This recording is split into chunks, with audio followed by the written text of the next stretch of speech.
What's up guys, welcome to AnimeKouhai. If you want to help me out, please hit the like button and subscribe to my channel. I'd love to run out and see things for myself, but I couldn't act agitated right now. But before the soldier could answer, a large contingent of bodyguards from all manner of nations tore into the room at great haste. Seriously, what was going on here? Our security program was supposed to be perfect. If we had an incident on our hands, something seriously went wrong. I didn't sense any particularly large aura approaching. This wasn't a monster attack. If it was, it would have been detected sooner. Milam and Caroline were a bit late, but their arrival wouldn't trigger a panic like this. So what could it be? The soldier turned toward me. A large flying object has flown in. It's outside of town. As he spoke, the other bodyguards were giving their own reports to their respective bosses, shouting in loud voices. Reporting, sir. The Emperor of the Sorceress Dynasty of the Lion has appeared. It's an emergency. The Heavenly Emperor, Elmesia El-Ruthalian herself, has set foot upon this land. Her Excellency the Emperor and her entourage are walking toward this reception hall. I was freaking out for a moment, but to sum it up, this was just the Emperor of Thalion arriving a little late. That's a relief. I was wondering what was up. I breathed a sigh of relief. But Gazel, who deigned to get up from his seat to approach me, was sighing for other reasons. Just as thoughtless and ignorant as ever, eh? What else would happen if Emperor Elmesia left her borders? I know we're all trying to gauge one another at this event. Even me. But the Emperor herself is simply too much to handle. I am sure even those not in attendance tonight are hurriedly sending missives back to their homelands. What do you mean? I wanted more details, and Gazel was just waiting for the chance to give me some. He just loves to go on about all his knowledge in front of me, like some kind of genius, but it did help me, I realized, so I resolved not to complain too loudly. As he put it, the Sorceress Dynasty of Thalion was a large country, one as strong as the armed nation of Dwargon. Despite being fully independent with no involvement in the Council of the West. Plus, as the term dynasty suggested, it was a federation of 13 distinct kingdoms. In terms of power, the Council of the West was definitely the biggest force out there, but given its parliamentarian system, it couldn't immediately carry out policy at a moment's notice. Dwargon, on the other hand, was a monarchy under Gazel, so while it fell behind in overall power, its statements still held sway with the Western nations. The same was true of Thalion. Elmesia holds immense power in Thalion. She's hailed as a descendant of divinity, and she's the one who declared herself Heavenly Emperor in the first place. I don't know how divine she is, exactly, but it's absolutely true that Thalion was founded by a high elf named Elmesia. That woman's been around for longer than Thalion itself. It wasn't even remotely on the same scale. Dwargon's history extended back for 1,000 years. Compared to that, it was said Thalion could trace its roots back over 2 millennia. Do you see what I mean now, Rimuru? Even I have to be respectful to Elmesia. And imagine if you were a human, with your short lifespan. Why, you would never have a chance to meet her in your life, even if you wanted to. Given Gazel's obvious distaste for her, Elmesia must have been one tough cookie to deal with. I meant to invite only Archduke Erald, I think, but I guess we'd landed someone even bigger. Yeah, I guess it's important to write a name down on your invitations, isn't it?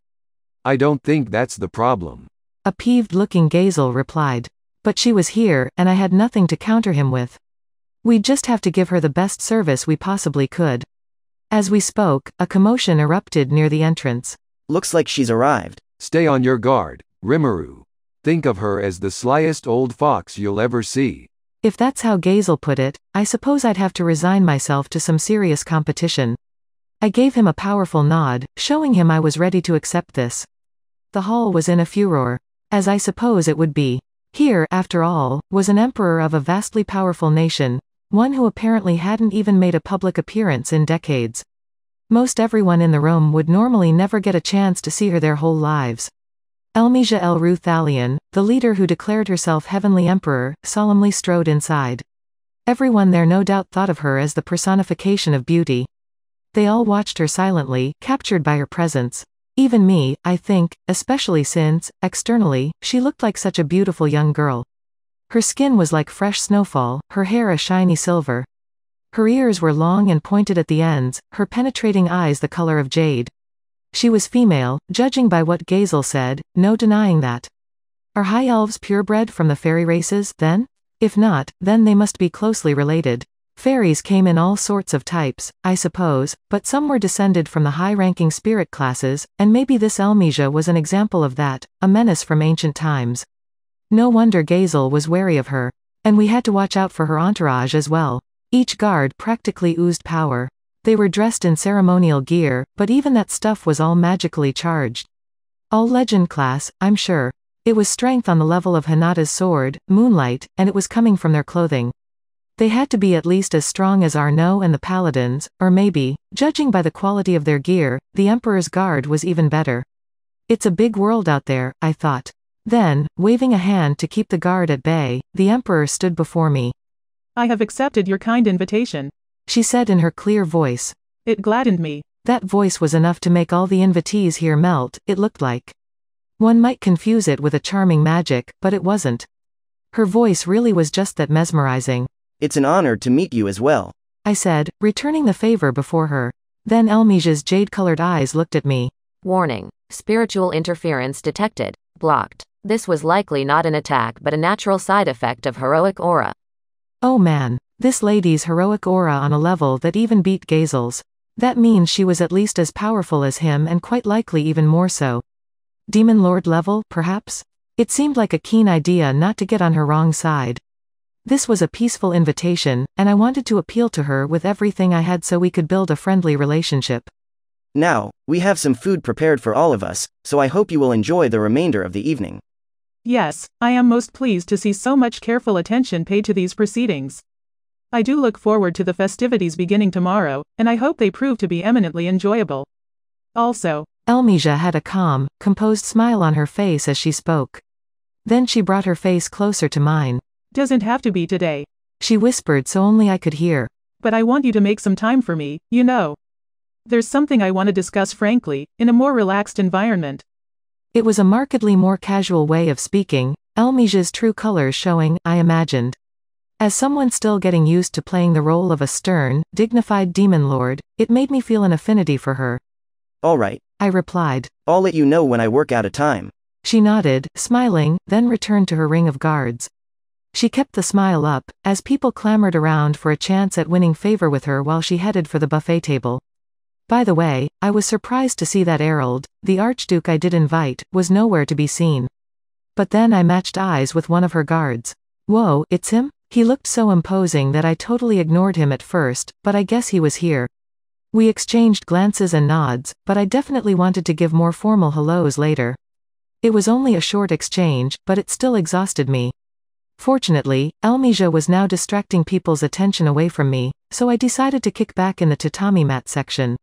I had assumed this would be a chill little open invite event, but now I had some real power brokers in here. Man, I'm beat. About to get swallowed up, aren't you? Better keep yourself sharp, or else that old Gazel stopped himself, taking a swig from his chilled sake to change the subject.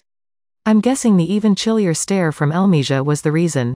I'm sure I wanted to know what he almost said there, although I could venture a guess. Good thing he didn't finish the sentence. Elves have pretty good hearing, and loose lips sink ships, as they say. I'll need to be careful, too. But regardless, time to unwind. I toasted with Gazel and Yam, opening things up with some chit-chat. Unfortunately, I couldn't relax for long. There was further commotion at the entrance, another celebrity appearance, by the sound of it.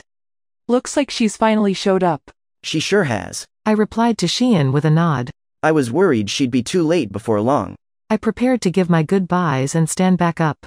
Oh, Milam's here? Yam said, recognizing her. Man, she's painted up all pretty tonight, huh? Ever since they had a bit of a tussle, Yam had kindled something of a dislike for Milam. The fact he managed to keep it just to dislike probably spoke volumes about his personality.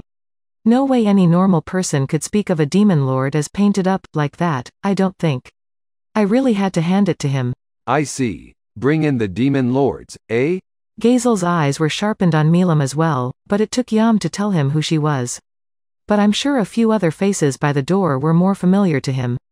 After all, she was being led in by members of my own staff, Benimaru, Diablo, Geld, and Gabble.